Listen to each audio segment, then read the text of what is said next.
Hello and welcome back to the Awakening Philosophy Podcast. My name is Jed and we are here reading the Philosophical Midwifery book to understand how we get our problems. We have been exploring how our problems play out within our soul primarily, and then it manifests within how we relate to others and the world, and it plays out within the global sphere, how we understand and organize our institutions, and how humanity is playing out its problems. So we are having fun because we are understanding where all that comes from. What's the fundamental cause of all of this? So while we benefit from understanding global problems, we are really focused on the nature of our own soul. How do we remove our problems? How do we become free? Okay, how do we become free of the repeating cycles of failure, negative states of mind, undermining our own success, setting lower goals? In other words, suffering. How do we escape suffering? So if you are friends with Buddha, send him a text and say, hey, I hear you know how you're all about ending suffering. Well, tune into this podcast because we are figuring out how to do that through understanding. So, last time we talked about, so we're addressing the causes for the introduction of the Pathologos. How do we get this problem? If all our problems can be traced to something called a Pathologos, a fundamental, unsuspected false belief about the unworthiness of the self and the lack of integrity in reality, a false belief about ourselves, then how do we get it? If it's so powerful and so forceful and causes all our problems, how do we get it? Especially considering it's not true. If you're a teacher, it'd be very hard for you to get your students to accept something that wasn't true. How would you go about demonstrating it? How would you go about leading them through the steps to see it for themselves? Now, this is what's different about belief. This isn't understanding. How do you convince somebody of a belief? Understanding is easy. We go to school for that. But belief, you have to set up the conditions to make the person want to accept the belief. Now, we call that the milieu. If you have been watching along with the All About Platonism reading group, which we do on Fridays, you can check that out on Twitch. It's on my videos for a week, and then they're going up on the All About Platonism YouTube channel. You will see at the time of this recording, we are talking about the tyrannical state of mind.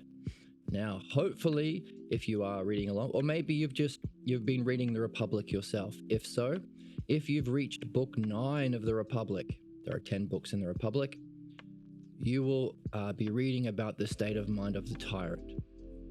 Hopefully, you'll be making connections between the tyrant and this, because this is what we're reading about. Now, in Plato, we have a description of how it functions. So the tyrannical state of mind functions to, so in the Republic, it's all metaphor. So the Republic is look at the soul by blowing it up to the level of the city. Kind of like how we gain an understanding of our Pathologos by blowing it up to the social level. How can we see Pathologos being played out within humanity? Right? Are there certain nations who have certain false beliefs that they are fiercely loyal to? And when those are challenged, they reject the logos. They reject understanding to maintain them. Yes, that's the cause of problems. So the Republic does the same thing. Socrates does the same thing because they're looking at what is excellence in the soul. What's the opposite of the Pathologos? What's the best we can be?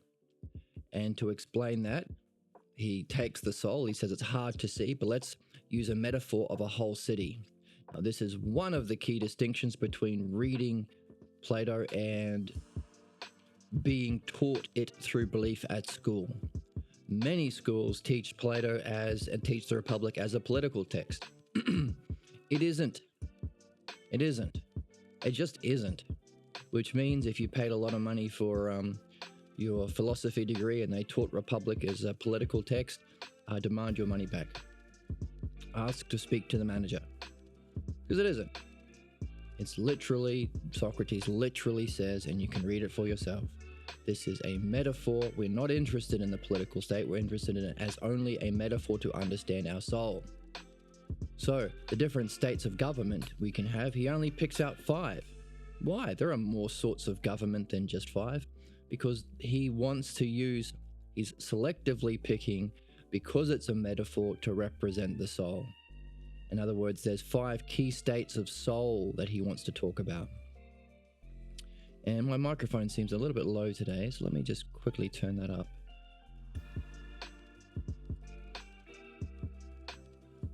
There we go, just give a boost to my volume here. Let's see how that is. That's a bit louder. There we go.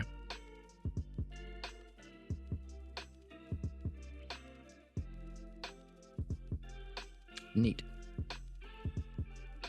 So, what's the worst kind of soul? Well, what's the worst kind of state of mind we can be in? Well, another way of saying that is, what's the most divorced from the logos? If the logos is the, as we're saying, the rational, mature, courageous, if courage is to follow the logos, that's the virtue in the Republic. That's what's being said here. It requires a certain courage to follow the logos. Why? Because the logos can go against your feelings. What feels comfortable, what feels true, what's familiar. So, by following the logos, understanding, not understanding opinions, but understanding the paradigm of reality, that's the logos. That's what understanding is. That's what dianoia is. That's what leads to nous. That's how we can confirm for ourselves we live in an intelligible and caring reality, because we can experience directly as a non-physical or spiritual experience, or ousia, the part of our consciousness that can turn around and experience consciousness directly, mind minding mind. All of this is following the logos. So in other words, you could say, well, what's the virtuous soul? What's the best we could follow the logos? And the inverse of that is, what's the worst we can be? What's the most divorced from or opposed to the logos we can be? Now, what we are seeing, that is the pathologos that we are learning here. In the Republic, the worst state of soul is described as tyranny. Now, in the reading group, that may have been brought up. The person leading that is our friend Mindy. She does a very good job hosting these videos and sharing her thoughts on Plato and asking questions. But here's the but. But I'm not sure whether she has recognized the connection between the tyrant and the pathologos yet. I'm not sure. Maybe we'll see that next week. Maybe that'll be a teaser for next week. Does Mindy also see this? And if she doesn't, what will be her reaction? Because one of the things we are learning is, well, if we don't know something, and especially we're reading this in the Meno, if we don't know something, are we going to respond as a tyrant? I don't know it, so it must be wrong. I don't feel that way, so it must be wrong. This isn't common sense to me, so it must be wrong. All of these are anti-logos behavior. The worst kind of anti-logos behavior is to completely shut down the logos. Shut down the self-goals, the self-understanding, the self-directed focus. Notice all of the things we've been reading that get sacrificed to adopt this false belief are all self things. Your self-reflection, activities that benefit you yourself and not others. Balloons, your self experience, your understanding that you are developing from your experience yourself. All of these words are tied to self. So all of these are the things that we sacrifice. And what is the thing that the self should be following, should be experiencing, should be understanding? Is the highest goal of self, or the logos? The logos is, if not the final goal, it's definitely a big part of that final goal, and the method we follow, the logos. So the tyrant functions to shut down the logos. In the Republic, he describes its functioning. It will try and kick out anyone from the city who has any moniker of virtue. In other words, so we have to take that in the Republic and look at it as an analogy to the soul. What's the virtuous parts of our soul? The logos. What does the tyrant therefore do? Sniffs out any logos part of your own soul and tries to get rid of it. In the Republic, he talks about killing one's parents. Now, again, the parents in the text are what teaches us the laws. The laws of the city represent the logos. This is one of the analogies he gives us the key to, the answer to, because the highest part of the soul is the logos part of the soul, our reasoning part of the soul. What's the virtue of that? Wisdom. What's wisdom? Following the logos. The virtue of following the logos. In the story, where do we learn about the laws? From our parents, not the poets. Those are kicked out from the city because they can tell stories that don't have to be true. Faith, belief. Now, the ideal parents in the Republic, the good parents, represent what it would be to follow. So what is needed for the laws? What we might call principles. What are the principles? In order to follow the logos, you have to be following principles. Why? Because the Pathologos can stick his head up. The tyrant way of being can rise to the surface in our soul and say, I don't like this. Now we can also relate it back to our evolution. Where do we get this evolutionarily speaking? Inside cave good, outside cave bad, scary. Saber-toothed tigers. Don't be different. Don't venture out of the cave because you might get eaten. This is before we had reason and logos. The sorts of humans that would survive getting eaten by tigers. So, what does a tyrant do? Anything different than my cave, my house, is bad and scary and wrong. We talk about how fascists and tyrants play into that. At the time of recording, there's an American election. That can be understood as one party appealing to logos or vice. So their marketing is, hey, this is how we care for you. This is how we can do good for you. Now, that's not to say they're doing it well. That's not to say they have an understanding of the logos and they're using it, but that's how they're marketing. They're appealing to vice or the logos. What does the fascists, the conservatives, we call them, the right-wingers, what do they appeal to? They don't put any effort into marketing themselves as helping anything. Their marketing is all towards, hey, don't you also hate the things we hate?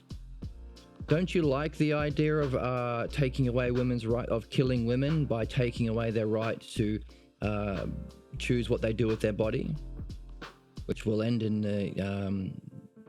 a life of fear and misery for many women and eventually them dying because they don't get the healthcare they need? Don't you like that? Don't you hate women like me? Vote for us. Hey, don't you hate people who are different from outside your cave? People who have brown skin, don't you hate them? Vote for us. And it's about 50-50, which tells us something about the strength of the Pathologos. People are willing to vote against what's good for them because they are being enticed with the Pathologos. Racism, sexism. All the while, the rich are going to exploit those poor people more and more to get richer and richer, destroy the environment more and more because it makes them more dollars and because part of them enjoys the suffering of the lower classes, people outside the cave.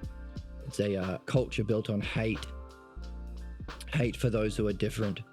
So that's one way of understanding how the Pathologos can play out socially. One side is the progressive, appealing to the logos and actually what we should. Like every other profession is based on what's good. You only give a medical license to good doctors. You don't say, well, some people like doctors that torture patients that they don't like. So we're going to give some licenses to doctors who are terrible at medicine, but cause pain and suffering to brown people. That never happens. We're going to give a pilot's license to some people who will always crash the plane, because sometimes there'll be people I don't like on that plane. That's absurd. That's crazy talk. Well, that's politics.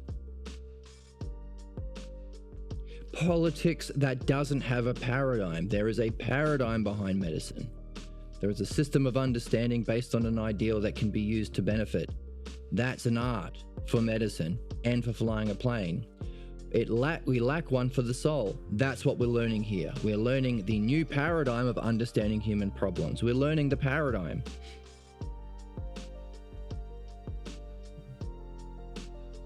So for philosophy, spirituality, psychotherapy, all of these things which address the soul, we are learning the new paradigm. So yay, we're being good doctors.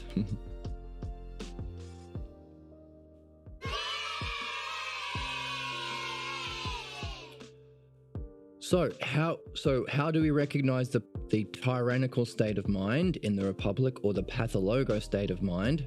That's the word we're getting from Midwifery. Well, while Plato can look at how it functions, and he talks about the tyrant kicking out anything that represents the logos, that's what the pathologos does.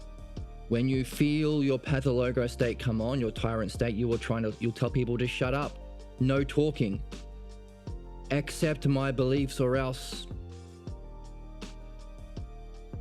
I will punish you, or I'll end the conversation, I'll kick you out. These are all ways, or I don't like your tone.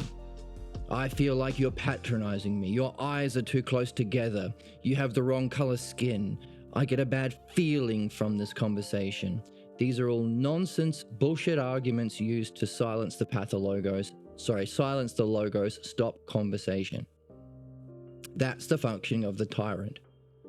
You can see all of this in Book 9, the opening of, Book 9 talks about these, the various ways in which the tyrant silences the logos. That's what we're learning here. The tyrant state of mind, or the pathologos state of mind, that functions to silence the logos and keep us stuck in our own ignorance. The pathologos shouldn't rule us. The tyrant shouldn't rule the state. Why? As we said, it lacks an art, it lacks understanding, it lacks the knowledge of the ideal, and it lacks a functioning based on both to benefit. So what gives it its qualification? Appearance. Right? So an easy way to look at that is look at that political party that is based on the pathologos. They don't have any understanding. They don't care about understanding. They don't actually try and benefit anyone. They don't care about that. They know that they are scamming people. They know they're just trying to get their buddies richer and richer and richer. They don't care. But how do they claim that they should be in charge? Yelling, abusing, attacking, being nasty. Why? Because that's what was done to them. That's their image of what it means to be knowing. It's not. It's a pathologos. But if enough people in a country have a similar enough pathologos, they'll go, you know what? It feels right. That Donald Trump guy, that Putin guy, that Hitler guy feels right. Feels like he's smart. He feels very confident. Look how confidently he's yelling with his little mustache. Anti-logos. But what about the understanding and reason and care? Yeah, I get that, but I feel like this guy's, and what are they calling themselves? Daddy. At the time of recording, there was a big Republican convention, and a lot of the bootlickers Tucker Carlson and all of these sycophants trying to say, hey, Donald Trump's like our daddy. Don't we want daddy to spank us? Weird and disgusting, but very, very telling. It's the Pathologos. The kind of injustice that we represent that reflects our parents. That's what they're appealing to. I don't know if they are doing it consciously. It sounds like they might know what they're doing, because that's a very weird thing to say. It's very telling. Or he could have just stumbled upon it without realizing it. Who knows? The point is, we are asking today, how were we convinced to believe in something so false and devastating? Can't have been with logos, can't have been with conversation, can't have been by treating someone in a fair and friendly way.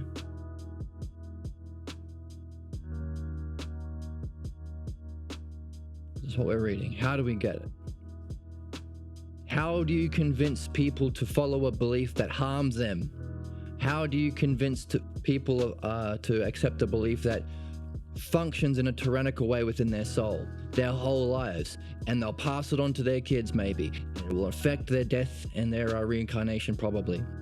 So insidious. And blocks the logos, the very thing we're here to discover, follow, and master. How do you convince someone? That's what we're reading.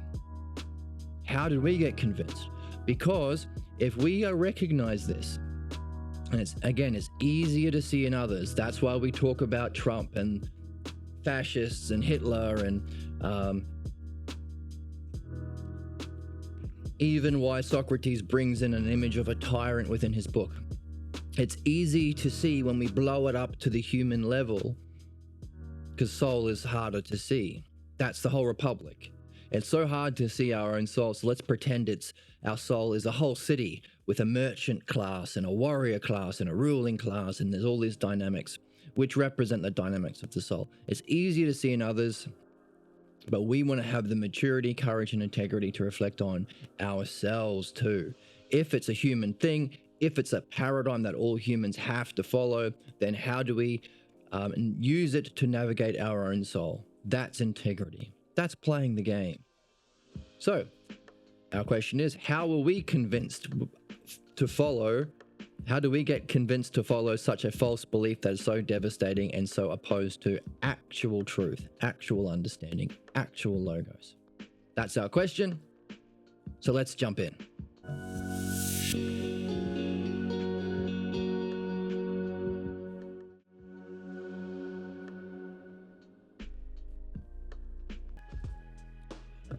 Okay, so just to reiterate before we go on, the Republic's description of the tyrant might be a description of how the Pathologos functions within the soul, the worst kind of government, but Plato does not in his dialogues address the cause. Therefore, the Pathologos itself, it's the cause of the Pathologos, the conditions of the Pathologos, its origin is not in Plato, so the Pathologos formally is not in Plato. And that's a question that we can have as we read and we learn more about Plato and Socrates, and at what time in Plato's life was Socrates murdered by the state, by the Pathologos writ large, by the Pathologos functioning within the state to murder him for not agreeing with the official beliefs. Nevertheless, he does recognize his functioning. He does have dialogues recorded of Socrates talking about the functioning of the Pathologos. We need to go into this to complete the tradition, you could say, and by understanding the cause of that which manifests as the tyrannical soul within us. The cause, which is the Pathologos. We have to bring the Pathologos to Plato. Now, so our question is, well, how do we learn what's false? Because you don't usually learn what's false. You learn through understanding, following the logos, or whatever system reflects the logos, learning math, learning music, whatever it is. But we're doing the opposite. How do you learn that which stops learning? That's the question. How do you learn that which stops learning? Maybe I'll call the episode that today. Maybe that's the title.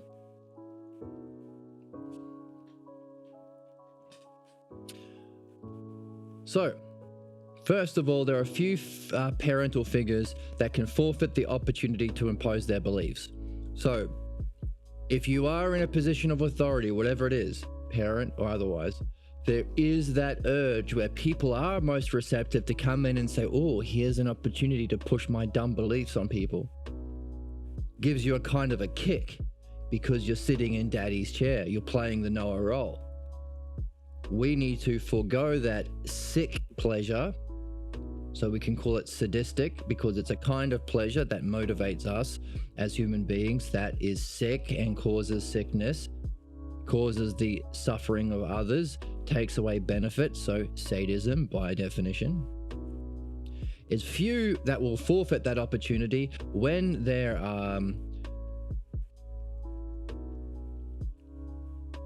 when the child is open and receptive and free and doing their own thing for their own selves, and allow. So there are a few that would give those dear to them the right to use that sacred time to become independent. Nothing to do with you, buddy. Get over it. And perhaps become different from them. They are not a mini you. Get over it. It will mean allowing the child to pursue goals that return nothing to the parents. Yes, they're not your slaves, buddy. Get over it. And which would make the status of the parent secondary. Yes. The world doesn't revolve around you, buddy. Get over it. Don't try and convince your children that it does. Yet if we cannot find, so us as the people who have gone through this, if we cannot find our way back to those profound states of mind that we were sacrificed in the scene, our most cherished and meaningful goals will be in jeopardy and likely prove unattainable. You need to be open and receptive to reach your highest goals. You have to. Be open to learning new things.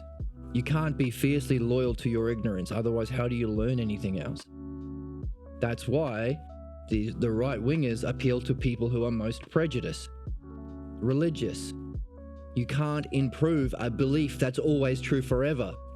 Oh, but what about the more things we learn about this Bible or the interpretations through Paul, the more we learn about how he was saying the opposite of what Jesus was saying. Shouldn't we change? No change, no change, no change.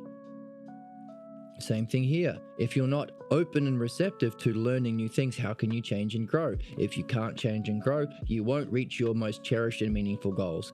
In other words, we have to get back to that state of openness and receptivity, specifically to the logos. The what? The self-logos. Self-goals, self-state of mind, self-openness. All of the stuff that the parental figures feel like they would rather crush to take the opportunity to play the Noah and pass on their dumb opinions. We need to get back to that. If we don't get back to that state, we will likely not be able to reach their goals. What does that mean? That means if you're learning anything, you should be learning midwifery along with it. Now, I teach music, and there's a lot of examples within the music industry of this. Like I say that there are two things that can happen within music. You don't reach your goals, you have to give up. Or what's worse, you do reach your goals. Why is that worse? Because if you reach your goals, you've found some way to step around your Pathologos blocks to reach something meaningful, which means your Pathologos are more likely to surface. Just a sec. Your Pathologos are more likely to surface the better you're going, the more closer to your goals you are, the more meaningful your activity. And if you haven't also been learning philosophical midwifery, that can play out tragically. I'm sure you yourself know of many musicians, maybe ones you love or looked up to, who have reached a level of success and then their Pathologos problems play out tragically, causing an early end to their life. Why is that? Because we have to go back to where we left off. back to those profound states of self, states of mind. So in other words, if you're ever teaching anything or you're ever learning anything, you have to be doing philosophical midwifery alongside it.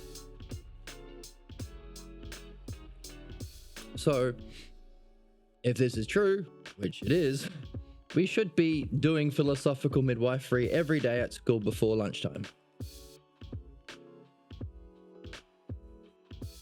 And added to that, dream analysis, because our dreams can help us with our philosophical midwifery.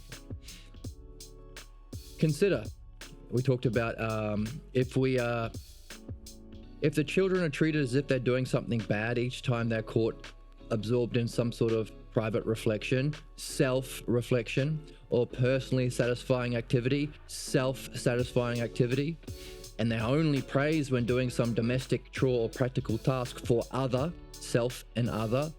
So let's look at it through the lens of self and other. Might children conclude that being practical, right? Where are the others? Well, the others that you are helping are not other things in being, because being is the levels of being that we reach through ousia and nous in philosophy. You can't see unless you are already following the logos in an open state of self state of mind. So where are these others? In the physical world. Therefore, how are you helping them? Physically. What do we call that? Chores and practical tasks. Right down the bottom of evolution, physical things. Here's a stuff for you. I mowed the lawns. I made you an item. Not really benefiting them, because this would be really benefiting them, functioning as a midwife or a philosopher. Both. And if the children are repeatedly told that they should do all they can for the parent or family, other, is it not likely that they would conclude that being by and for oneself is selfish? The insidious word that takes being for the self as something bad. Drop it. No such thing as selfish. Self-full, positive. After repeated episodes like this, might the child not conclude that being introspective, what's that? Reflecting on self, and speculating about life should be avoided? Might the child conclude that it is better to lower one's expectations, lower your self-goals, self-dreams, rather than waste one's effort in seeking an unobtainable goal? Thus, practical goals, physical stuff for others, become substituted as for the ideal, self-goals for self. Metaphysical goals, being goals, and compromise soon becomes a solution for everything, right? Isn't that the problem with politics? Do we allow the fascist party, the Pathologos party, to exist?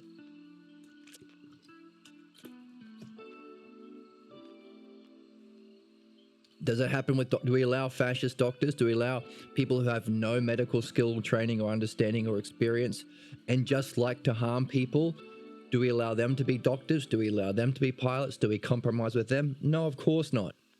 It wouldn't work.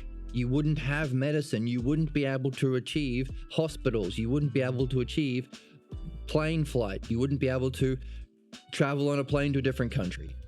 In other words, you won't be able to reach your goals if you are compromising in this way. Can't happen. So too with politics, and which is just a reflection of our soul. So too with our soul and our spiritual evolution and our personal development. It's not compromise. You don't want a little bit of pathologos and a little bit of logos. Doesn't work. So too, we don't want a little bit of pathologos party and a little bit of logos party. And equally so for that logos party, we don't want a little bit of understanding and a little bit of opinion. Compromise between personal beliefs and opinion. Compromise, but a little bit of capitalism, but a little bit of helping people. No capitalism. If capitalism is literally how to have no consideration for benefit, only personal profit, at the expense of others,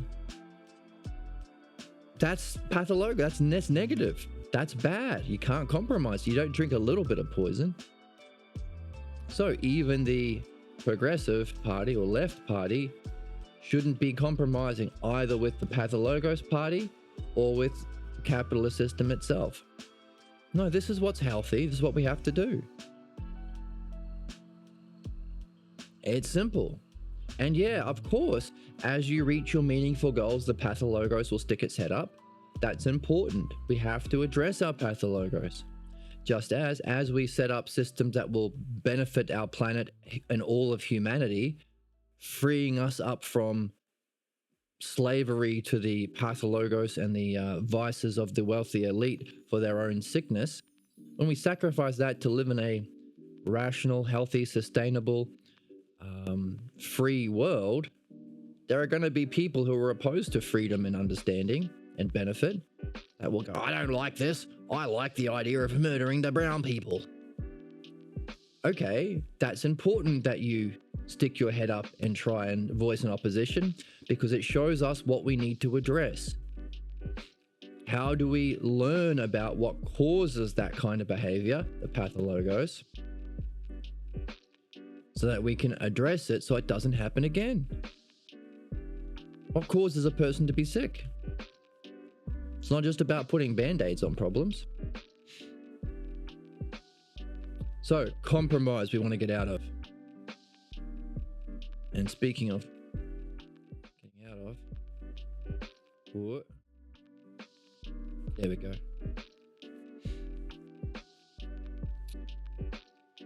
So, compromise soon becomes a solution to everything. Of course, very closely tied to the idea that there is no logos, it's just opinions. So how do you be just? Take a little bit of everyone's opinions. Maybe you know people like that. They say, I think all religions are right. What are you talking about? I think everyone can be a teacher. I think you can learn from everyone. I think everyone is just as good. I reckon everyone's just as fast as Usain Bolt. What are you talking about? It seems fair when they think there is no truth, logos, nous, understanding, paradigm, art. And if it's all just personal opinions, then how can you be most fair? Give everyone a trophy. Give everyone a lollipop. Compromise. But if you do that, a noble being, one of our questions, what does it mean to say we are actually noble beings? How do we understand that and verify that for ourselves? A noble being is transformed into a shadow of himself. The self is chained down with compromises, and his own past experience with freedom becomes a faint memory.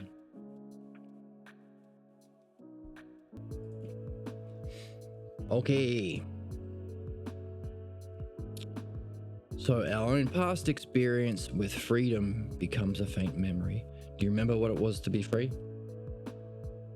We are going to get back there.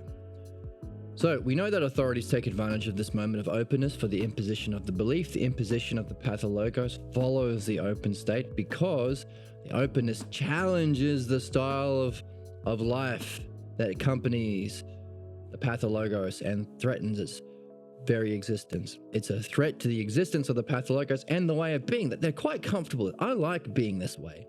I like talking like this. I like doing this. I like being so. I don't like them book learning. You're asking me questions, you're challenging. I like it. It makes me feel like I'm smart and wise. And a lot of politicians put on those those accents and ways of being because they know it is a state of being, a style of being that appeals to the voters in their electorate. Famously, a lot of these right-wing grifters are from private schools and stuff, and Harvard and things. And then as soon as they get into politics, they start putting on this accent. They are grifters. Now, the difference here is they're appealing to people from families who actually believe it's true. They're just manipulating it as politicians or Bible salesmen or whatever. Now we are looking at, well, how do we get that belief that allows us to be manipulated to act against our own interests? Authorities intuit that this state of openness will be inhibited by the imposition of the belief, or to prohibit or inhibit this state from emerging is to subvert the reality of one's own self-experience. So, hey, you know that thing that you experience? Not real. You know what is? Whatever I tell you. Right? Sound like right-wing stuff? That thing that we said? I didn't say lock her up. Didn't happen. Don't trust your experience. Buy into my lie. Now, again, this is just a metaphor. When do we undermine our own experience? No one likes you, but hang on a second, I experienced a lot of people liking me. No one listens to you when you speak. Well, actually, I experienced the opposite. We try to undermine our experience in our world, when we're in our pathologos, being a tyrant to our souls. Equally so, when we get this belief, we have to have our experience undermined. Hey, this thing that you are being told to believe goes against your experience. It's not true.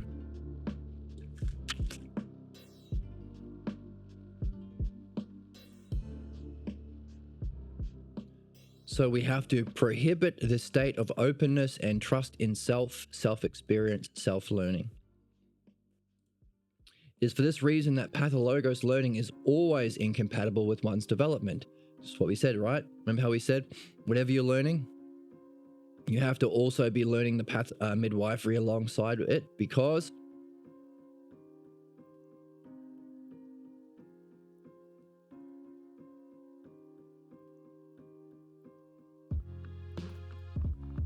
the pathologos learning is always incompatible with one's development.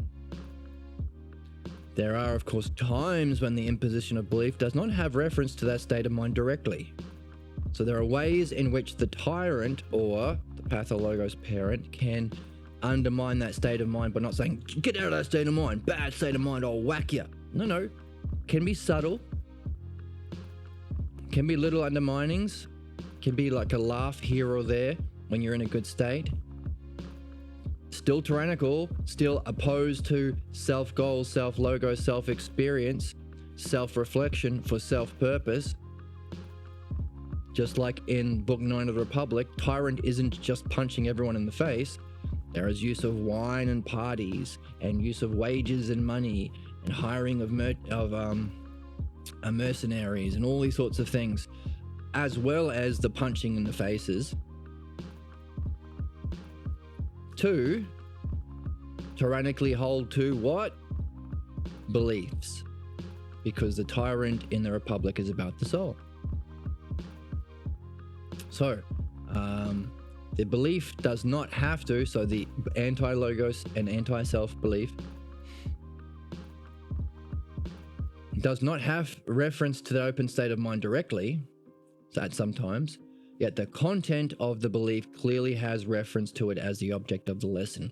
So you're in a really good state, and then you share it with your parents because you think that they're going to match you, because you expect the world to have integrity, the same integrity you have, the same value you have in this state of self. And you find out that, hey, you haven't learnt the harsh lesson of the physical world, that beauty does not equal truth. They might look beautiful because they care for you and that's all you know, but doesn't mean they have truth and integrity. So you share something with them. You could be happy or you could be sad. You could be in any state of mind. But the point is, you're open and seeking your highest goals for yourself. They could just be a little laugh at your expense. That's not directly about your state of mind, but the object of the lesson is you asking about this problem. You wanting to get back into your state of mind. Silly. Your state of mind isn't worth getting into. So it doesn't have to be direct, but the content of the belief clearly is about that state of mind, and it references it as the object of the lesson. So we are trying to remember a state of mind that we can call true freedom. All of its operation to do with the self, self-reflection, self-goals, for myself, self-experience, self-understanding, all of these things.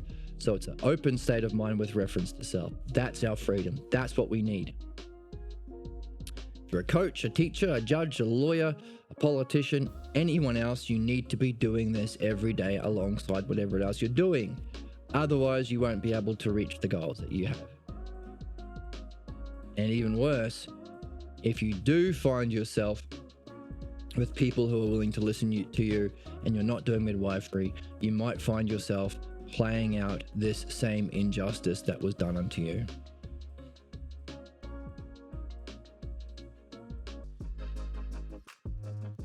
So we're talking about how you can, the message from the tyrant, the Pathologos parent, isn't literal punching in the face tyranny or genocide tyranny. There are various different ways in which you can impose the belief. It might not directly be about the state of mind, but the content of the belief will always be in reference to that self-open state of mind, and that will be the object of the lesson. So too, there are subtle ways by which family or clan members communicate they have accepted this primitive contract. They say, yes, I am a member of a team. Give me the Nazi sticker and I'll do the salute and I'll wear the funny hat or you know, any group or thing that shows you're loyal.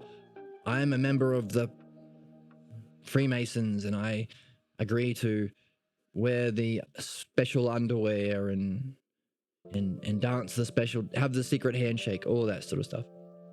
It doesn't have to be as explicit as that. There are many subtle ways by which family or clan members communicate they have accepted this primitive social contract. Primitive.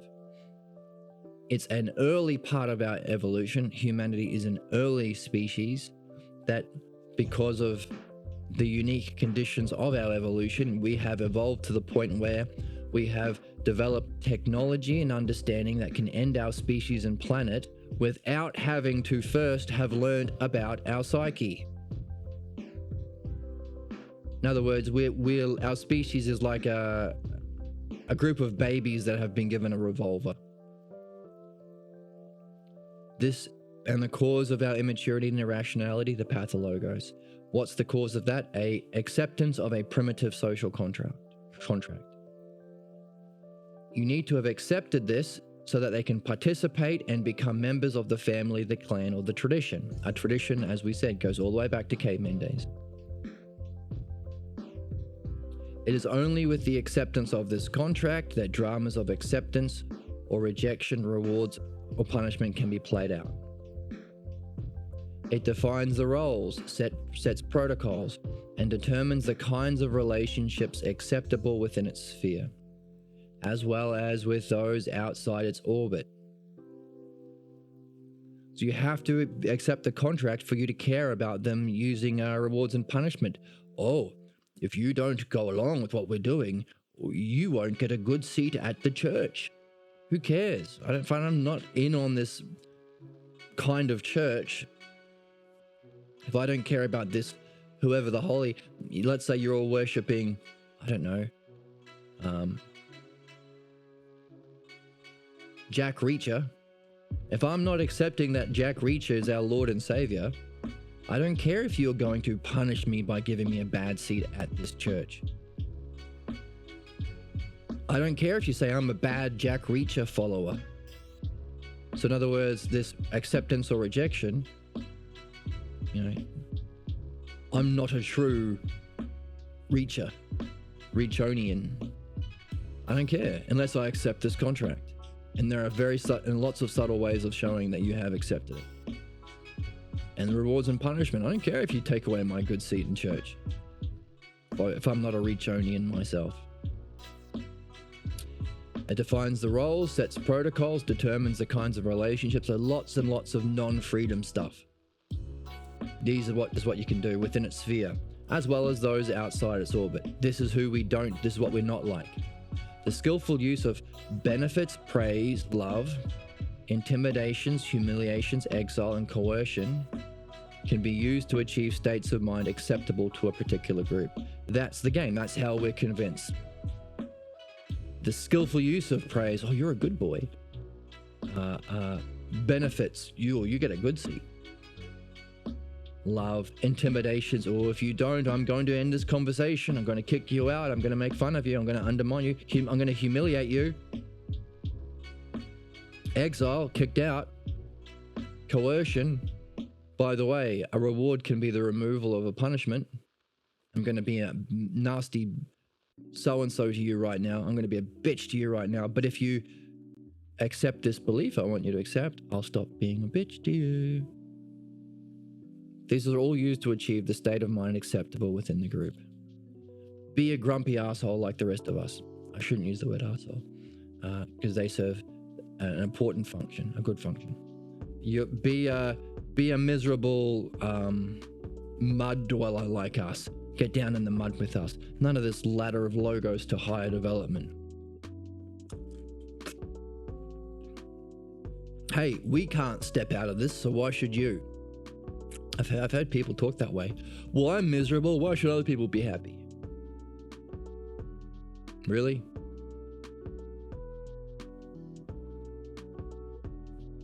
Really? That's the way that you think? I got into a car accident, so everyone should have a car accident. Oh, really? It's a very strange principle. But states of mind acceptable within a particular group. For the Pathologos generates, as it were, a way of being through managing states of mind for the milieu, producing an emotional climate within the drama of the path, within which the drama can be played out. So, if you create a miserable kind of environment or a certain kind of environment already, then when you introduce the Pathologos, oh, by the way, here is your way out. Or this makes sense of it. Or, hey, you know how we're always so miserable? Well, we'll be nice to you if you play along with this tradition. These are all forms of manipulation that are used to introduce a false belief.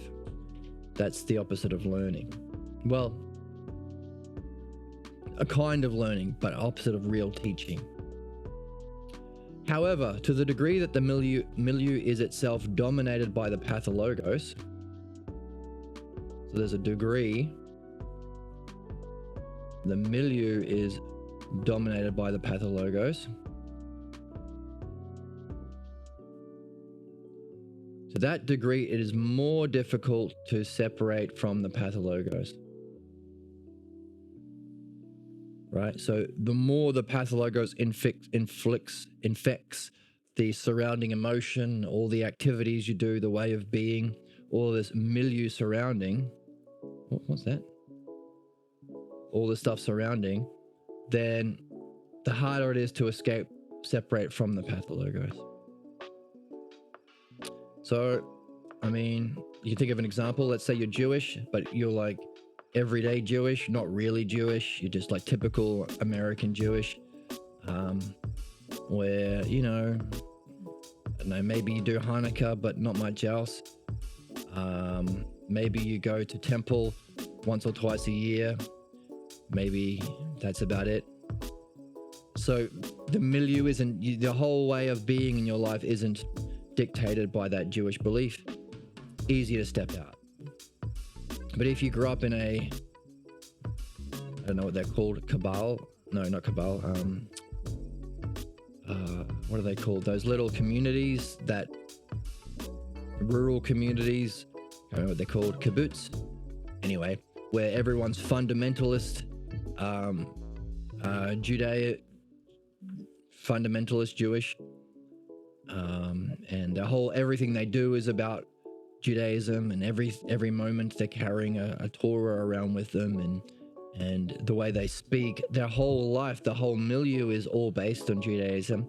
It's hard to escape. Just like Mormons, it's hard to escape when you actually grow up in that Mormon community. Or Amish, same thing. So, as we can see with these groups, which play it out on an easier to see level, so too is it true for our own Pathologos. We need to recognize this. So the more, to the degree the milieu is dominated by the Pathologos, to that degree it's more difficult to separate from the Pathologos, because it is assumed that if the milieu, so it's an assumption, If the milieu is challenged, one faces severe retaliation in the form of angry, scornful, and possibly hostile acts from the authorities for not accepting the way of the family functions.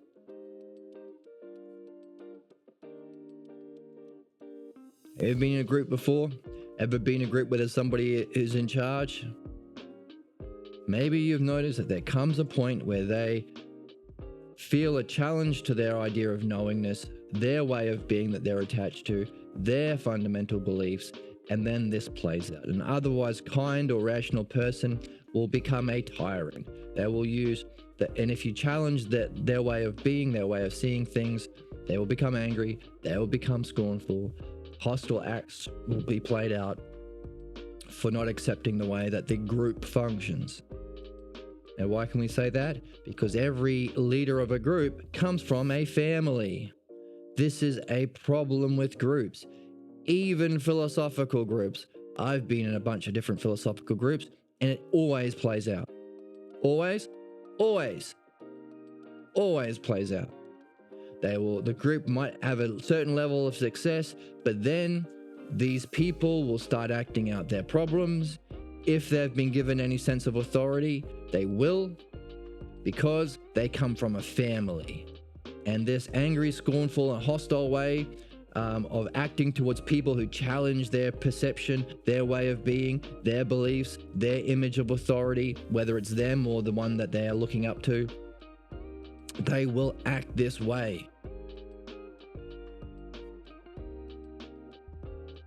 Why? They came from a family.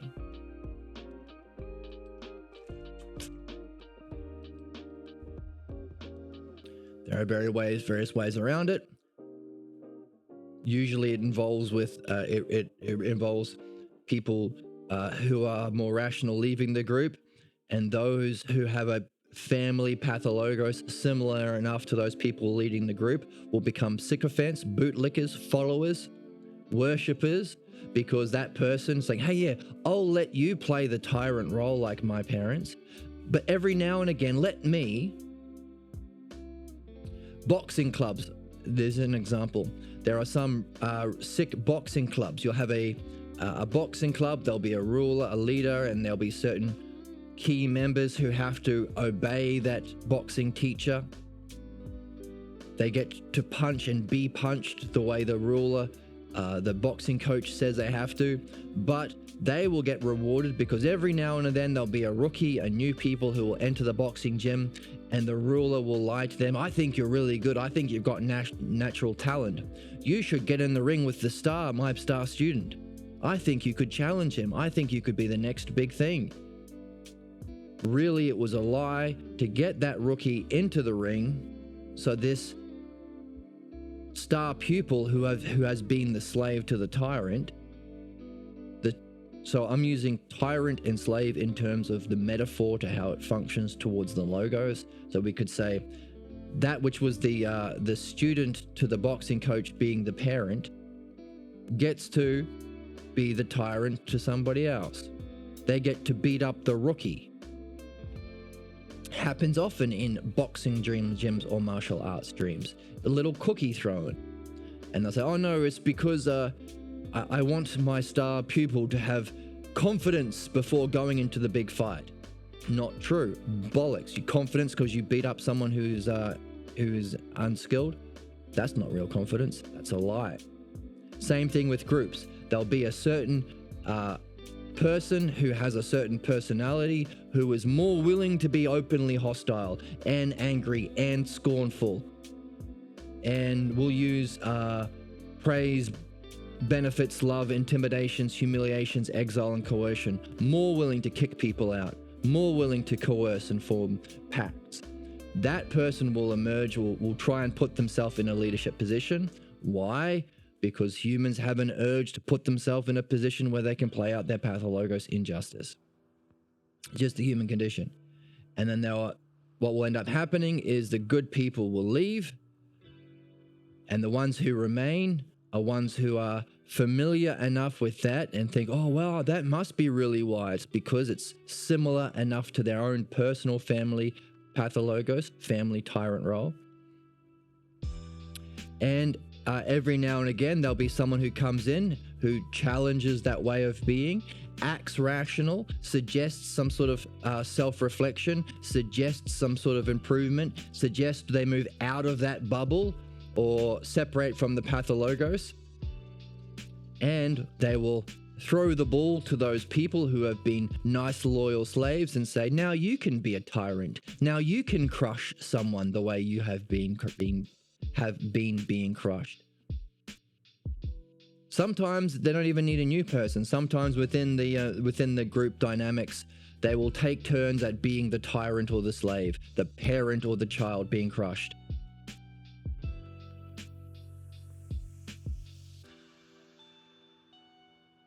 Even groups who are familiar with philosophical midwifery, logos and pathologos, will play this out, have played this out, do play this out.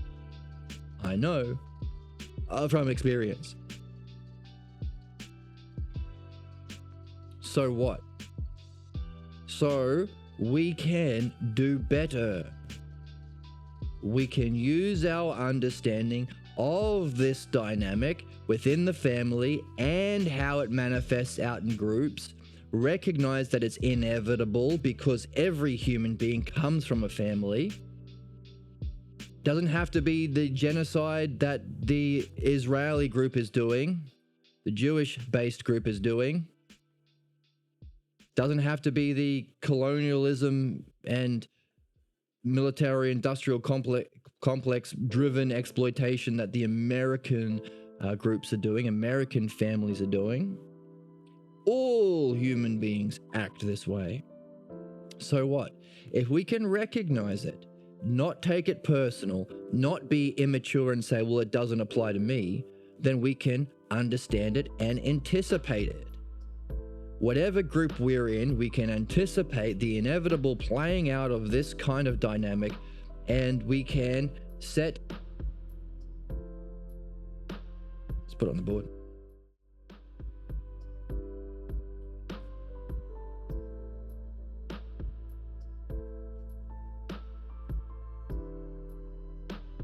So we have groups.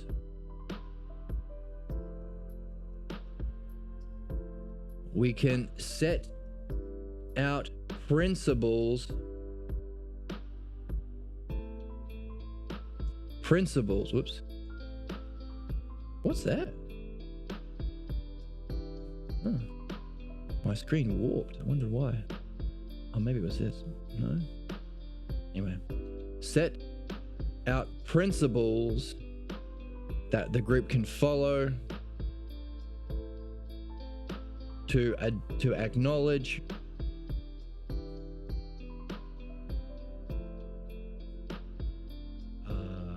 understand, address,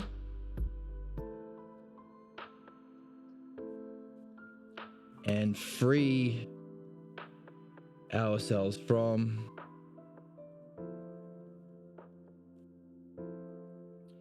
inevitable pathologos related dynamics, what we call drama,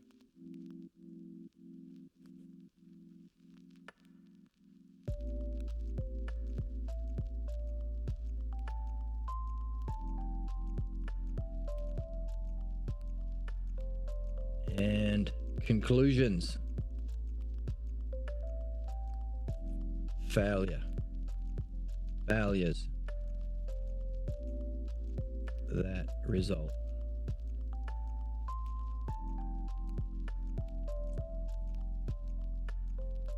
We can set up principles for this. Principles. These are the very same principles that we are learning here. Everyone's pathologos is unique, like snowflakes, but we are understanding the principles that relate to the pathologos that allow us to function as an art within philosophical midwifery. In other words, if you are ever midwifing someone with a problem, you can use this as an art, just like a doctor does. But also within your soul, if you ever have a problem, you can relate to yourself with this understanding and art to free yourself from the problem. But also you can establish principles within groups so that this doesn't happen. Necessary, because when the pathologos dynamics take over the group, it will draw, urge.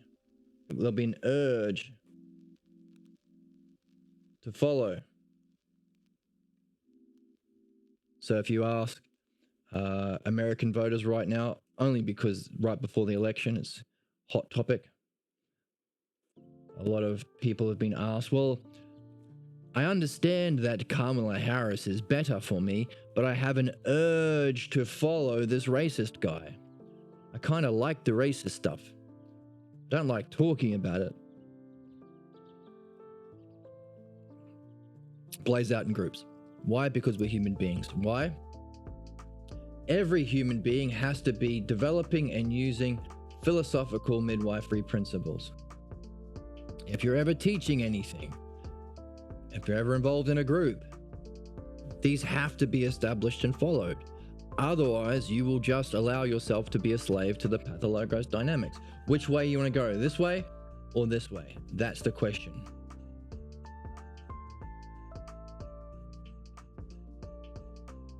And our reading here allows us to understand the way in which it plays out. So, you'll be able to recognize, hang on a second, if these principles go this way, what's on the other side of the thing? Well, skillful use of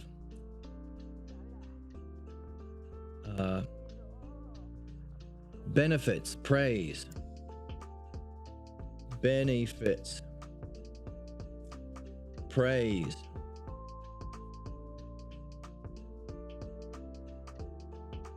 love, intimidations,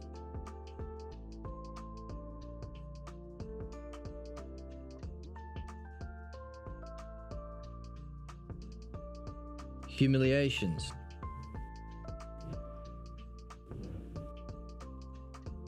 exile,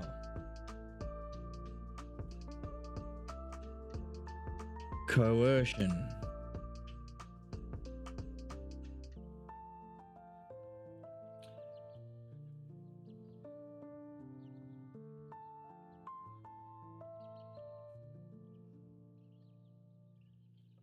it's what we said as also acceptance or rejection.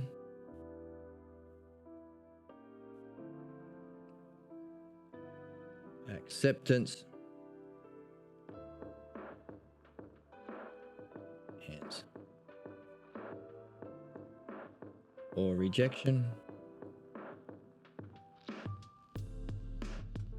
Rewards or punishment.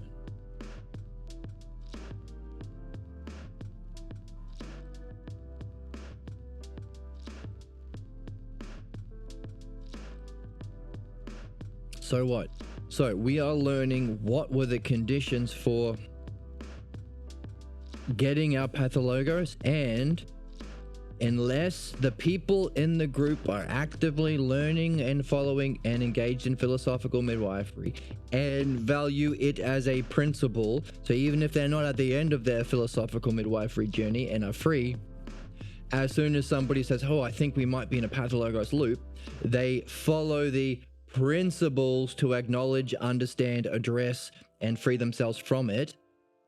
Unless that's the ethos, the way of being behind any group, these things will come up: benefits, praise, love, intimidations, humiliations, exile, coercion.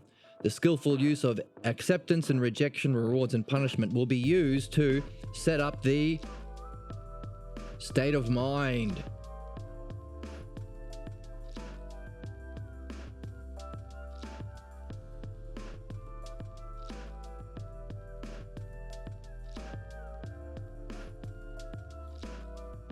Managing states of mind for the milieu, emotional climate. So this is 2. All this is 2.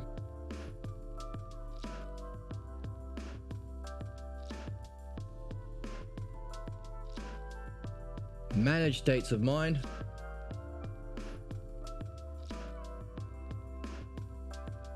Hey, by the way, when somebody starts yelling and they only listen when you yell back, are they establishing states of mind for the group?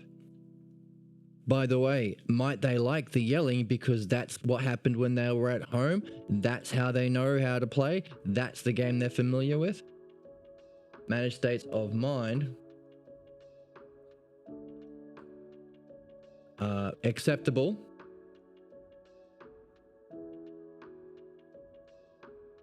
That are acceptable within the group, to the group.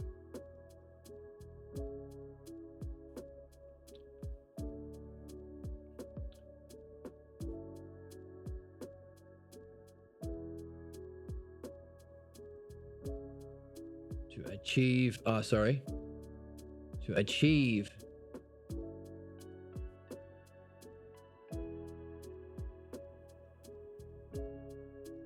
states of mind that are acceptable to the group.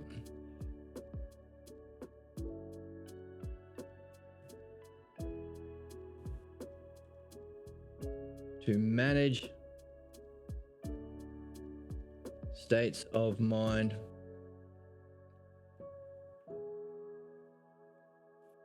for the milieu.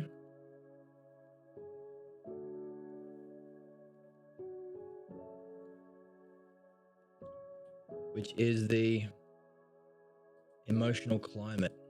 The milieu. Move this down.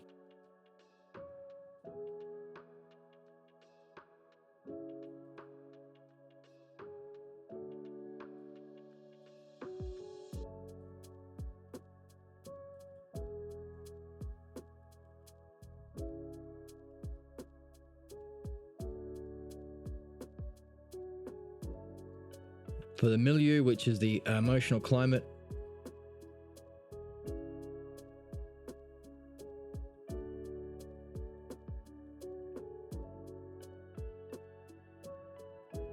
I've been in groups where I've walked into the room and the emotional climate was so strong it was palpable. I walked in and I walked straight out. It was a dark energy. But I walked in and I looked around and the people in that group waiting were all smiling. They loved it. They loved that emotional climate.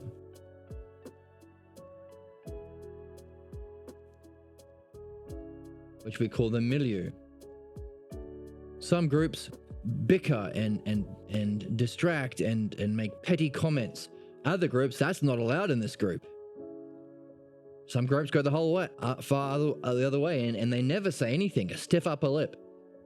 That's the milieu. Now, we look at groups because we are wondering what's the emotional climate within our family that we got our pathologos from that we didn't even know, we took for granted when we were young. So it's an emotional climate within which the pathologos drama can play out.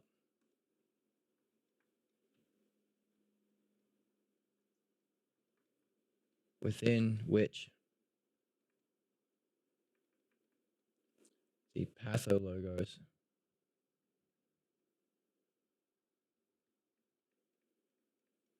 drama can play out.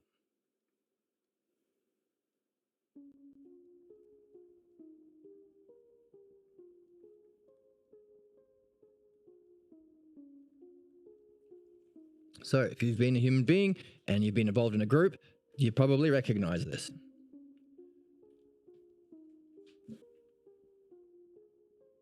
So what? What do you do? Well, if you've been a human being, you've had a family, you've recognized this. So what do you do? Well, that's what we're learning here. Developing the logos. What is the Logos? The Logos manifests as principles. Midwifery or Logos. Follow the Logos. How do you follow the Logos? You set up principles that you follow. Just like, how do you understand, hey, you're going to get sick people in the world if you're a human being. What do? Set up principles of medicine. Principles that you follow when inevitably the pathologos will surface in your soul and in groups and in families. We're not here to pretend we don't have problems and murder the people who point out that we do. Like religions do, like racists do, like nationalists do. We're here to learn.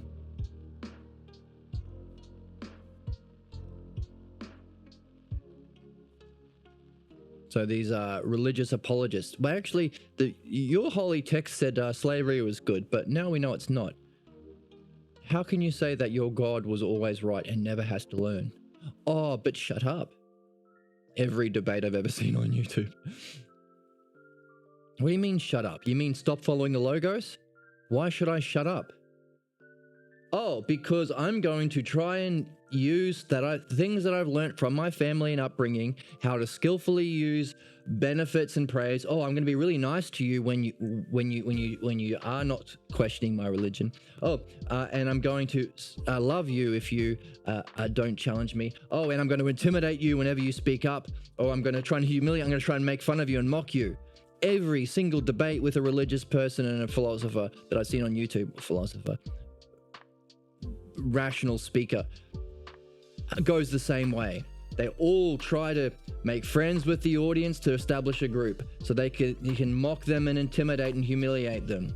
They can threaten to leave or threaten to coerce them, and they can use acceptance and rejection, rewards and punishments. The same game always, and it has to be, because this side of the game is manipulation. This is belief. This side of the game is the Logos. That's the side of understandable and knowable principles. These aren't arbitrary principles. These are principles that exist in the Logos, which means they're not only understand. So we put under here, this is the realm of manipulation of belief. Let's write that out better. This side is manipulation and belief. Why? Because this is the side of understanding and knowing, or dianoia, because it's a kind of dianoia of what is true, and nous. You can verify it. Notice, understanding for oneself, nous, having the experience, verifying.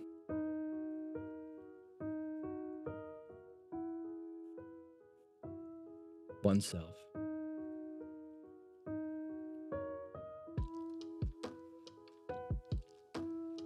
So, real teaching is this side. Following principles, acknowledging, understanding, addressing, freeing yourself from the inevitable pathologos related dynamics and drama that will inevitably arise, and the conclusions and failures that result, the conclusions or failures, the consequences, let's say.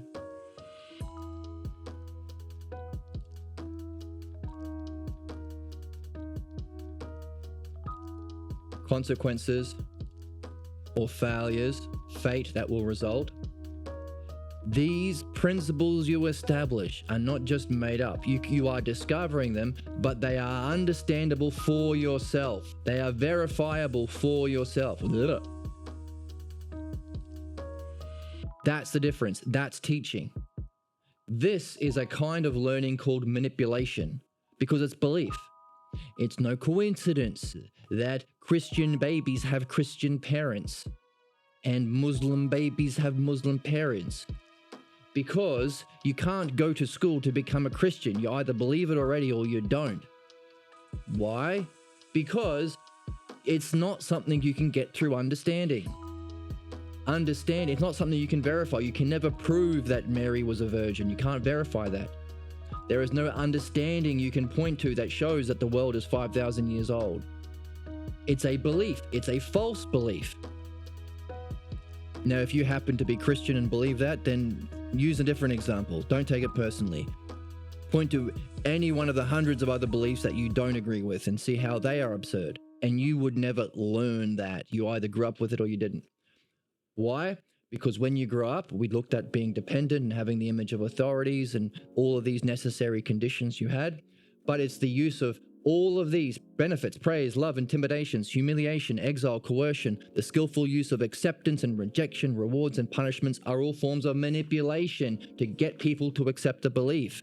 This realm of principles that you always follow, especially when you're stuck, especially when you're blocked, especially when you're having problems within your group, within your soul, within your relationships, when you're even within Noose, if you're having a bad trip. It feels true that the demons hate you. Don't buy into it. That's courage. Courage is to follow the logos and principles, especially when this feels true. And if you're a human being, this will feel true. So all of this and by the way, if you recognize it, you can recognize the sorts of things that silence conversation. If you're talking to your friend and he's following really nicely and all of a sudden he starts using feelings words. I feel like you're antagonizing me. I feel like you're patronizing me. I feel like your eyes are too close together. These are uses of various kinds of manipulation to get you to silence the logos, the principles, and accept whatever belief he wants to protect and maintain.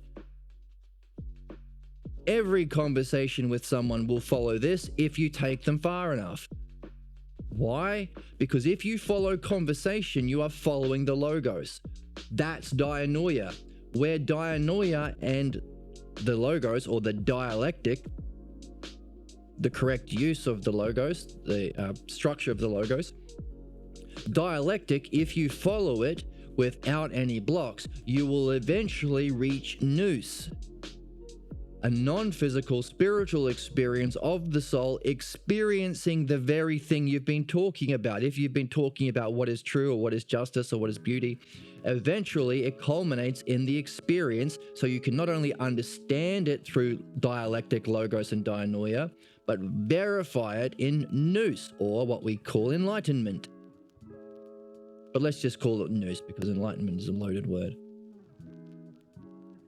So why doesn't every conversation go this way? Because we're human beings. We have this too. Meaning, as we progress,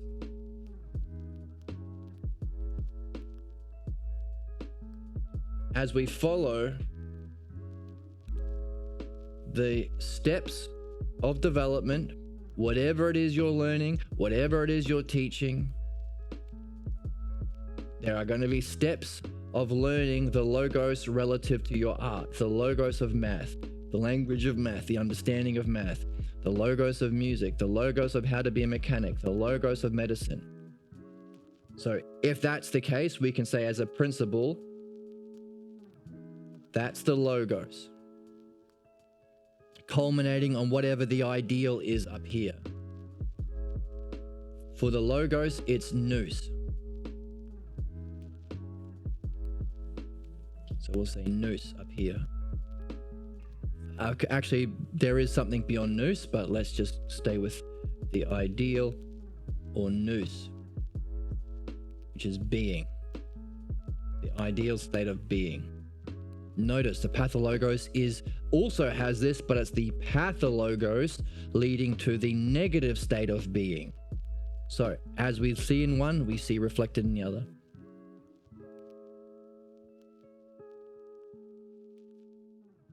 So we can say, following the logos, this is dianoia, which is the use of the dialectic. That's nous. So put nous in a different color. That's the cognitive state. That's the cognitive function we use to apprehend it. So use the logos and the dialectic.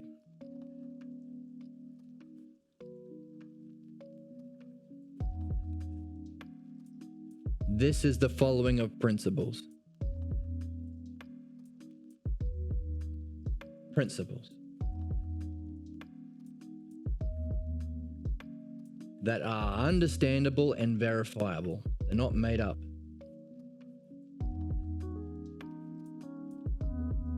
At every stage, you have something called the block that needs to be addressed. That's why anything you learn, you'll be going through the dialectic. You will face a block.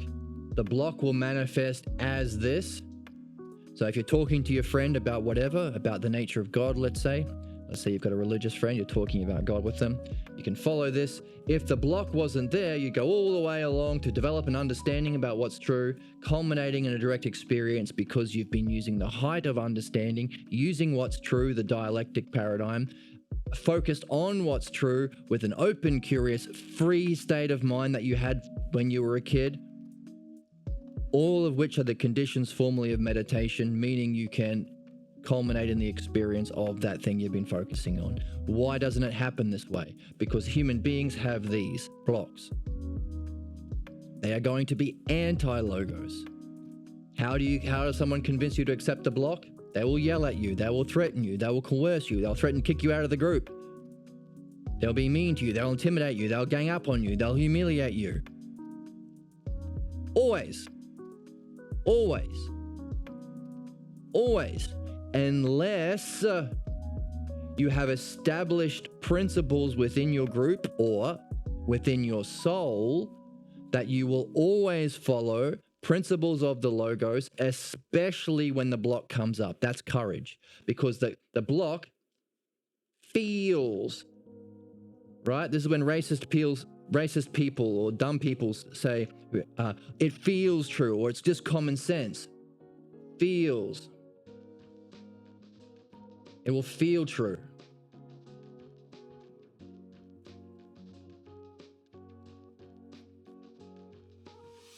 Feel true. They'll often say common sense. It's common sense that I stink. It's common sense you can't know God. It's common sense, whatever. We need to learn from this book these principles of the logos and the dialectic so we can acknowledge these blocks when they come up, have the courage and maturity to follow those principles when they do, because we are following the logos, even though this feels true. That's courage. That's the virtue of courage. You're not courageous when it's obvious. That doesn't require courage. Like, I want to eat ice cream. Oh, here's the ice cream. That's not courage. It's obvious you can eat an ice cream. Courage is when the block feels true, but the logos says otherwise. You follow the logos anyway. Well, what's the logos you follow even when you have an internal conflict, when you say you're not good enough? These are the principles of the logos that we're establishing. And by the way, you're not following principles unless you also acknowledge, understand, and address fully so you can free yourself from those pathologos blocks that will inevitably arise. So two kinds of principles. Principles of what's true we learn from philosophy. Principles of how to address the blocks that that arise whenever we climb this staircase, whatever it is. That's midwifery. You need both. Whatever you're teaching, whatever group you're in, and most importantly within your soul. In other words, it's unlikely you'll be in a group that has these principles using the logos and midwifery. But you can do it anyway. You follow the logos, but they're going to yell at you. Do it anyway. They're going to threaten to kick you out. Do it anyway. They're going to be nice to you when you're not speaking the truth. Do it anyway. and maybe introduced into the group the significance of reflection on your behavior so you can do better. Whether or not the group goes along with it doesn't matter. This is a metaphor for your soul. Whenever you're putting yourself down, I'm used to that. It's obvious. It feels true. Don't do it. Acknowledge that feeling, that state of mind, and that word. Write it down. Understand it. Go back to it later when you have time and address it. To apply these principles to free yourself from it. Just this simple acknowledgement. Let's say we don't have understanding yet. So let's say understanding. And then you note it down. Write it down. Write it down. Later, address and understand it.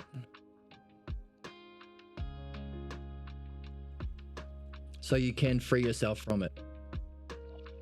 Always. I was talking to Pierre Grimes once, and he said, by the way, do you want me to tell you how to be a champion tennis player? And I said, I don't really play tennis, I play soccer. The same thing applies for soccer. Okay, sure. Please tell me, how do I be a champion tennis player or soccer player? Well, whenever you find yourself not in excellence,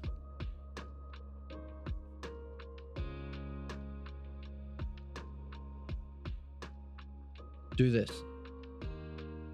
Acknowledge the block, the state of mind and words. There'll be both state of mind and words. So we have acknowledge state of mind and words, which is logos. Logos is both.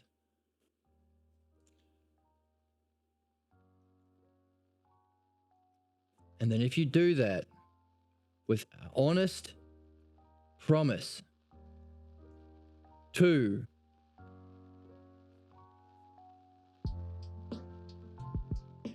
address and understand it when you have this time to, because you're in the middle of the game right now, then mind will work with you to free yourself from your problem and allow you to participate in excellence. That's how you can be a champion athlete. And I said, hang on a second, you're telling me if I'm in the middle of a soccer game and I'm less than excellent, I need to get the water boy to run out with a pad so I can acknowledge and write down the state of mind and words that are coming up to block me from my excellence, undermine my highest functioning. And so long as I promise to, with courage, maturity, integrity, and these logos principles, address it after, then mind will allow me to go back into a state of excellence for the rest of that game. He paused for a minute and he thought and he said, yes, but make sure he has a pencil too. So that's how Pierre was.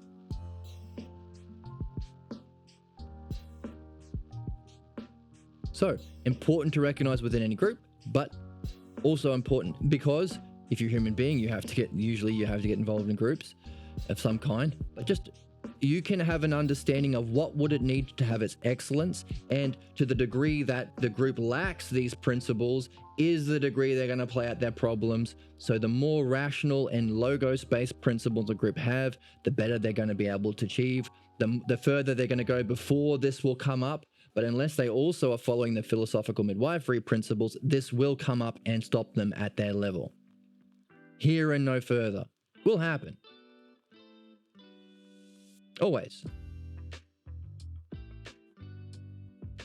So these principles, because hey, this has even happened with groups who are familiar with the logos and midwifery.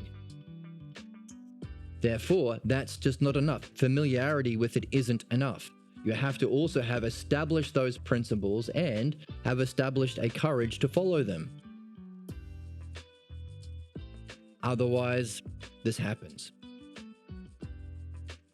People will put themselves in positions of power. They will play out their predictable pathologos. The better, more rational people will leave.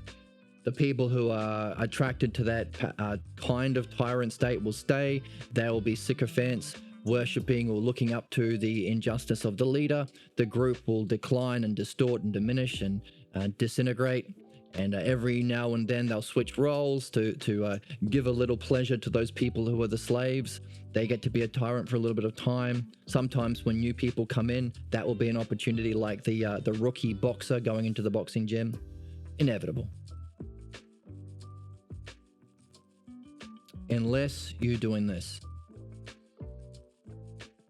which is learning. Why? This is understanding for yourself. To do this, you have to have a freedom to think for yourself. You have an open-minded. This is for yourself. This isn't so you can be a better group leader. I mean, you will, but it's for your soul. It's for yourself. It requires introspection. It requires you to be different than the groups. Hey, you might not be accepted in any group if you function at this level, but that's okay. The idea that you have to follow other people's goals is part of this manipulation. Screw them. Do it for yourself. That's most important. By the way, if you do it for yourself, you will develop an understanding for yourself. You can verify for yourself what you are understanding and verifying will be true. So therefore, it is the only way you can actually help others anyway. Sacrificing your self-goal will not help others. That's their own ignorance trying to get you to buy into their ignorance that will eventually harm them. It's like some Christians convincing other Christians to vote Republican. Doesn't help them. More destruction of the environment, more racism, more sexism, and more wealth inequality that harms the poorest people. So don't buy into this. They don't know what they're doing. They are slaves to their own tyranny. And it doesn't actually help them. Capitalism doesn't even help the wealthy. It doesn't. You don't want to live in a disgusting, in a world where you're always in fear of your wealth going. You're living in a polluted environment, living in a world full of human suffering, living in a world where you're disconnected from everyone. It harms your soul. They think it benefits because of this. It's a manipulation through belief. We want to get rid of our versions. Again, looking at others is easy to see. We want to look at our false beliefs that we learned through this kind of manipulation and sacrifice it for this and the accompanying self-states of freedom, self-states of open states of mind, self-states of excellence, self-goals, self-understanding that we get. We also want to acknowledge that, hey, if I'm in a group, this will play out.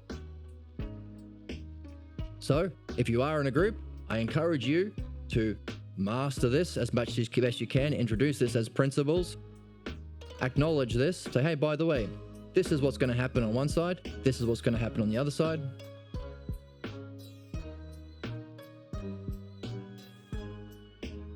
Now they might get to a stage where they will try not to listen. I can't talk about this. Bollocks, you can. Don't allow the logos to be silenced. Hey, you might get exiled. Who cares?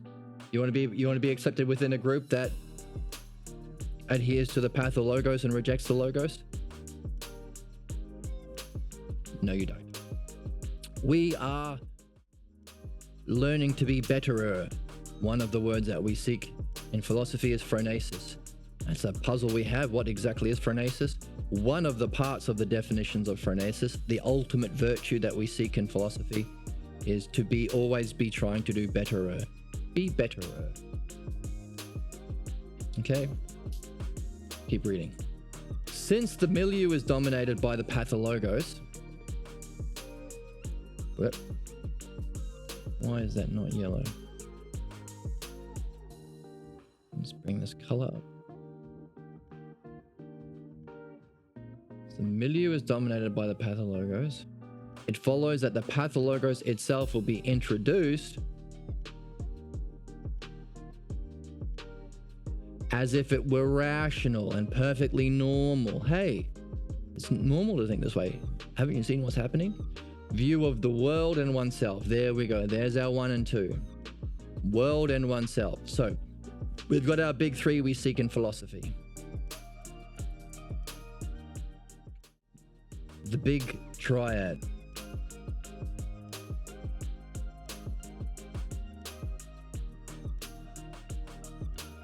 So all of this, belief versus understanding versus knowing, is applied to three things. Always these three things: the self, reality, or mind, or being, and the logos. There's our big three.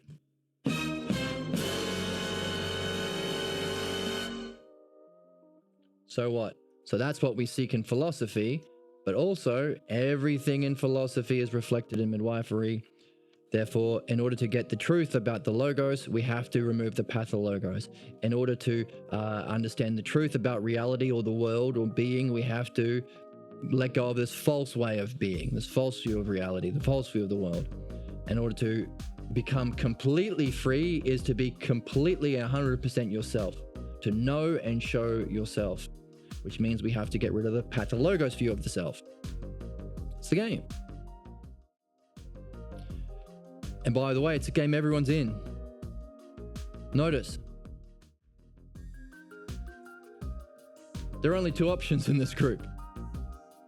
You're either doing one or you're doing the other. You're in some way following the logos, which groups might do for a while, until the pathologos takes over. You're either one or the other. You're either, hey, even if you stop here, because of that block, you are still thinking and talking and reflecting and doing and being alive. You are still in a dialectic with something. You are just now playing out a dialectic on your pathologos.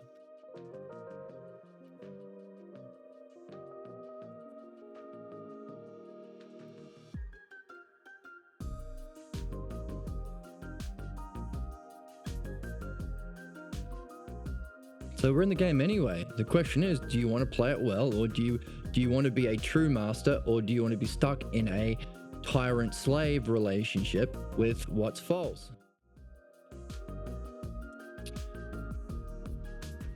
So it'll be within the milieu, based on the pathologos, dominated by the pathologos. The pathologos itself, the false belief about self and world, will be introduced as rational and perfectly normal view of the world and oneself. It gains credibility because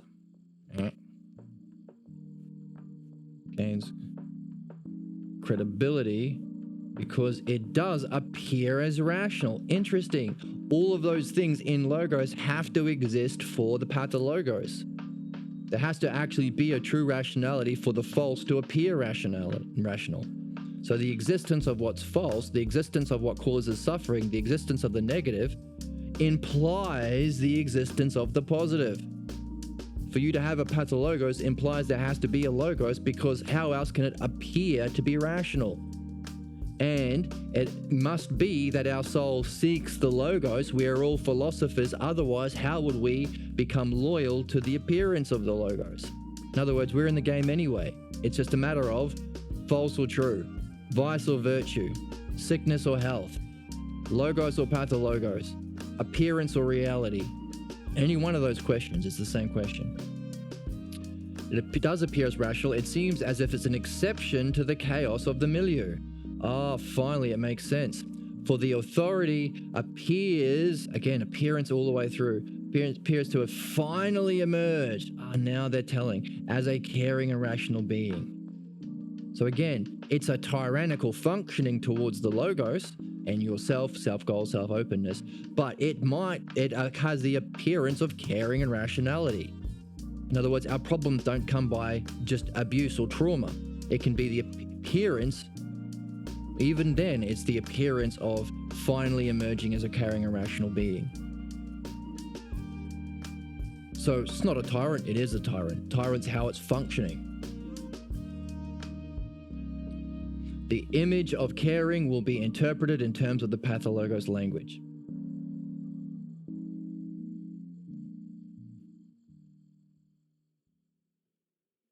The image of caring, it's an image of caring, will be interpreted in terms of the Pathologos language. And so it readily fits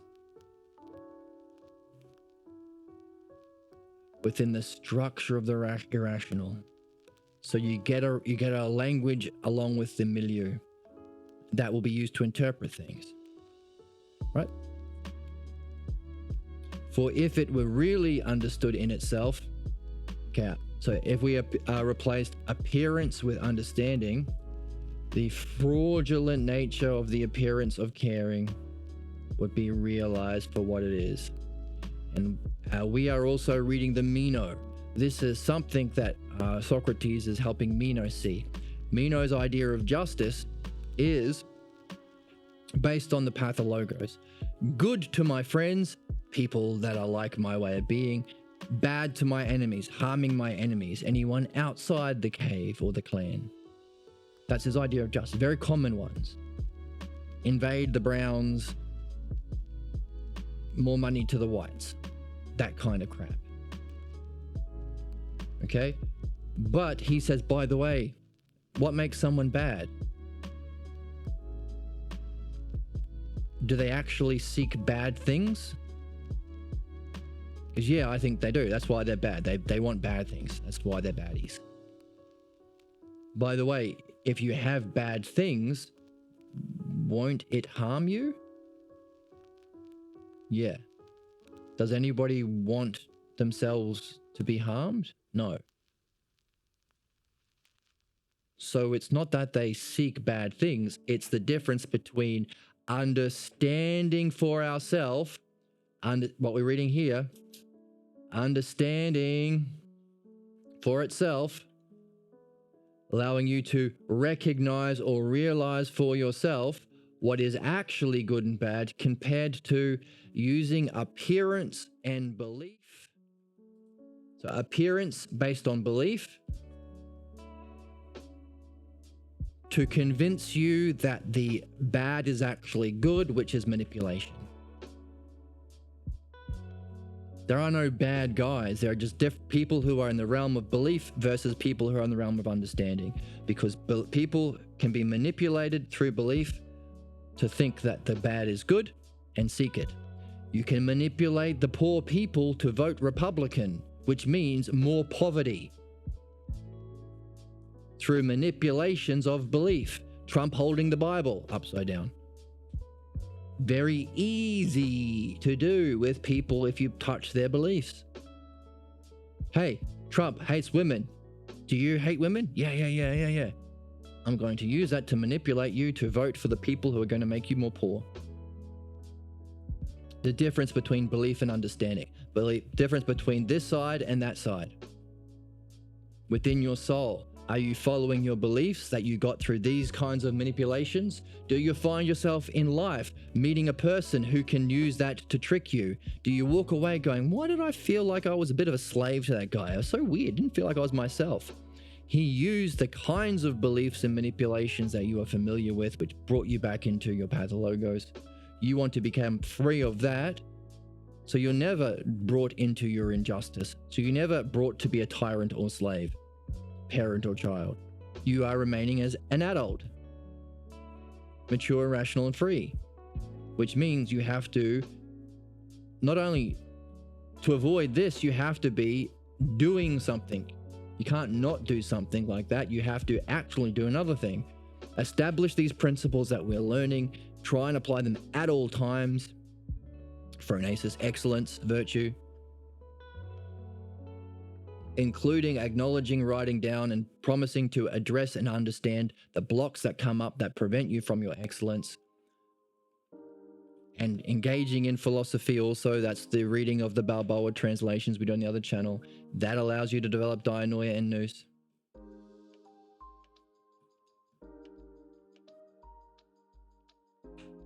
Because we're always in this game. Principles versus manipulation. Logos versus Pathologos. That's the game. And we're seeing how establishing a milieu, so we can say that's the groups, but we can also say another way of understanding the groups is with within image. So within the world, it's groups, but within the Pathologos, it's milieu. Is that how you spell milieu? I always M-I-L-I-E-U. The milieu. I did it wrong up here, didn't I? That's achieving. Use all of these manipulations, benefits. What was it? Rewards and benefits, acceptance and rejection, in the various different ways to manage the states of mind within the group, to set up the milieu or emotional climate within which the Pathologos drama can play out. Set the tone so you can drop the hammer. Bollocks, don't do it. Instead of that, the milieu should be established by principles based on the logos and the understanding of the Pathologos. You always fall onto and resort to, especially when the block comes up. Otherwise, you fall into sickness. Ending with a false belief about self-reality and logos. Fate. We want to know the truth about self-reality and logos. So we put this here.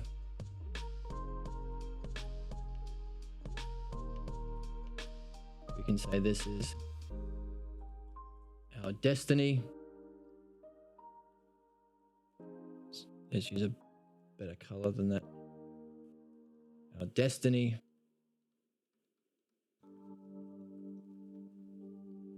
And over here, the Pathologos, which is the false. What color was that? Green. Dark green. False.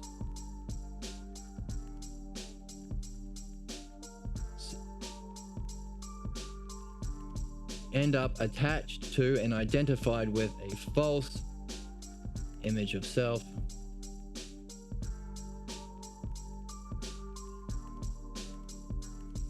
False image of reality.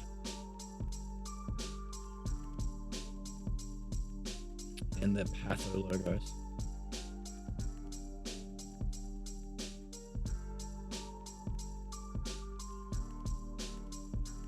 And we call that, which leads to its inevitable destructive negative consequences, we call that fate. Fate. No. This one. Fate.